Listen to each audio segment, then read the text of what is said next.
So good afternoon, and first I must congratulate IVPA and its dynamic leader, Sudhakar Desai, who's put this together. So well done, Sudhakar. And but it's always tough to follow Sudhakar because he's just so full of data and analysis and predictions. So I will take a little different approach. I think my office did send a presentation, but let me just address the whole sort of issue of food security and why it is so critical that India must address very seriously on both encouraging the domestic production, but not limited to the domestic production itself, because there are a range of risks which run. And the size of our population, what we witnessed over the last 2 years, this one-way spike in the prices. And it is fraught with its own dangers to have this scale of dependence. But is domestic production the only solution that we produce and do that? And then what is the practicality really of meeting all that we consume that can be potentially produced enough, which will meet all the demands that India has? And maybe there are other viable solutions. There are other sectors we could explore and look at, and which India also does considerably, which the world has done as well. And I think we should follow on those examples, we should work towards it, and we should ensure that we are able to sort of put some sort of solution framework which the government must look at very seriously.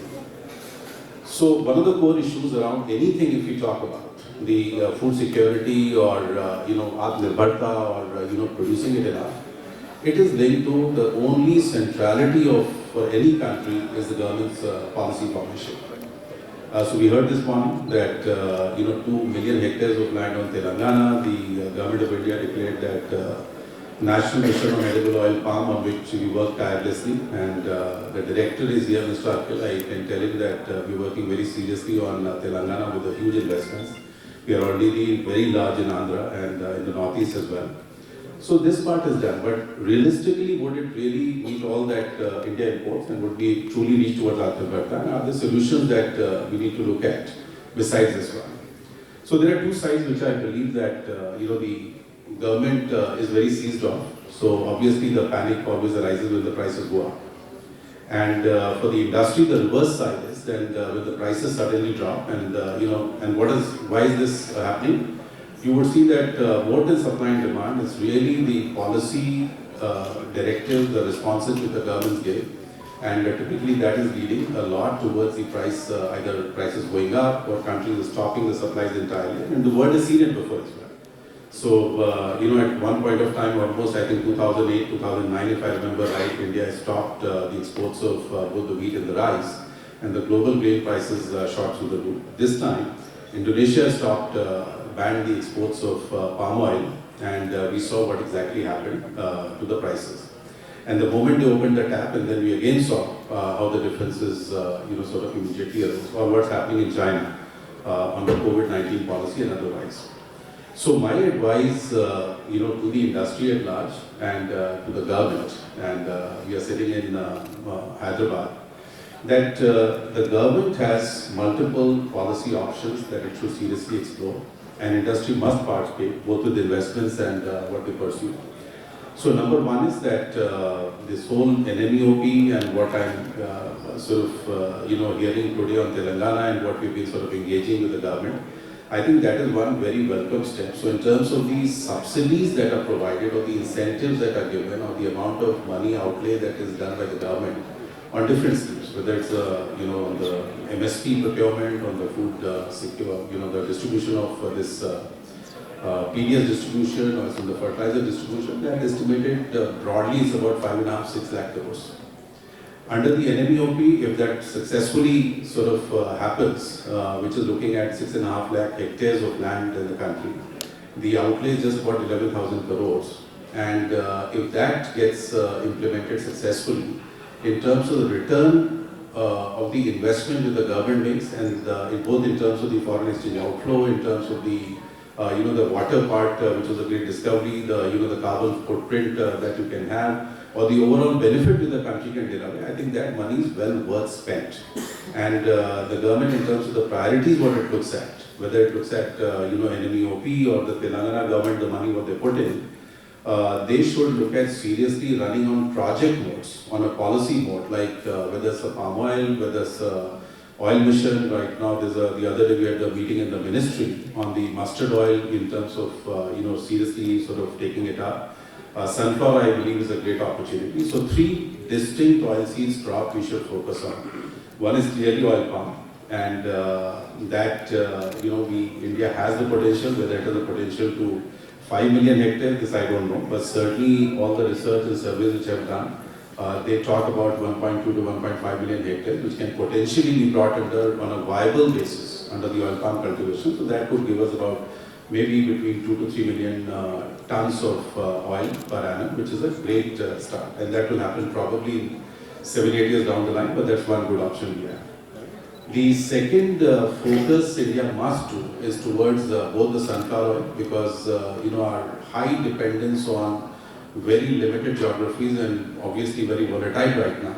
The two countries which are dominant sunflower oil exporters. I think we should focus a lot. India was a big producer of sunflower oil. It dropped off, and for very minimal changes. The kind of the hybrid varieties that it needs to work on, because sunflower is entirely hybrid, so we need to get the seed companies on the board. We need to get the industry when the farmers produce, because Punjab and Haryana, they were producing earlier, and this entirely the industry did not pick up, so the farmers left their crop. So there are areas in Punjab, Haryana, Rajasthan, then Andhra, Maharashtra, Odisha, parts of that belt. I think sunflower has a good potential to grow almost about 1.5 million to 2 million tons. Additional production can be brought into cultivation. And likewise, mustard, which is being run again on a campaign mode. If the governments and the state governments collaborate, both in terms of the funds what they are willing to give, the farmers, the policy what they follow, and there's something concept in the oil palm mission this time, they have introduced this viability gap funding. So if the prices were to drop, the government chips in and funds the farmers for the differential, because industry will have no capacity to pay the differential. And I think that is what the practical side of the governments have to sort of understand, that how that is going to be one of the key drivers. So I feel that these are the three sort of oilseeds crop with the government, the industry, all the stakeholders, I think need to push through. I will encourage really the IBPA to kind of come out with that whole white paper in terms of how this can be done.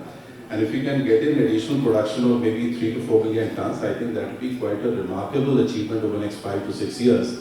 That if we can sort of add this much of oil by the local supplies, and that would be a good number to have.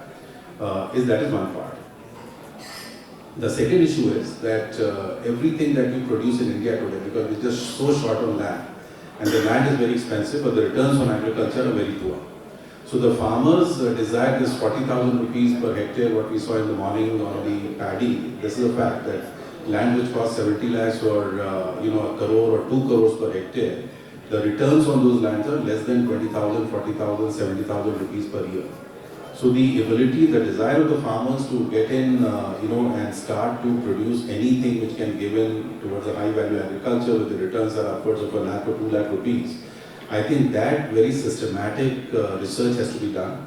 A lot of work needs to be done around it as to which land areas, which land parcels, how it can be done. And I think one of the key issues which Bhavna earlier sort of spoke about, that the work on R&D, the work on the sort of database research in terms of making a right assessment as to which states, which crops, how does it work. I think that we need to sort of work on quite actively, that it would give a good perspective rather than just a directional statement as to where it ought to be done. If we can start work towards that, I think it would make a big difference in how this ought to be taken up.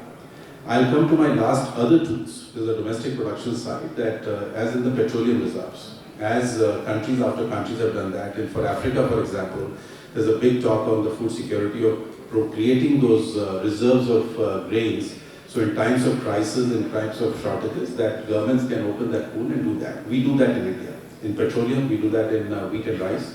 I would strongly, and we've spoken to the government several times, at least I have presented a lot to the government, that a price stabilization stock of an X quantity that can be determined, at different locations in the country, I think can go a long way, because the delta of price change which impacts that can make a huge difference in stabilizing the prices by the government. It can be done.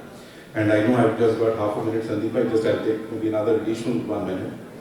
The second part I would strongly urge is that we need to look at, which has been discussed before also incidentally a lot of times, that securing long-term supplies on a G2G basis with the large producing countries, securing large land parcels in, like in Africa, for example, it's a great opportunity. We do that a lot. India has done that in pulses before, with the least developed countries in Africa, where we imported pulses from them. And I think a longer term vision towards Atmanirbharta, this would also include not just producing it in India, but also supplementing it with intelligent policy making and investing in resources which can start to secure supplies for the country. So that two big sort of central themes of making available the oil at all points of time to the entire population, and a larger issue of making it available at the right prices. I think that is what the industry and the government should be seized of and should work towards it, and which can make a huge difference in the way towards Atmanirbharta. We could work in a very conscious and solid way, where the industry has a great role to play, and so does the government. And government will have the central role because they have the money strings and the capacity to invest towards Atmanirbharta and the edible oil side. Thank you very much.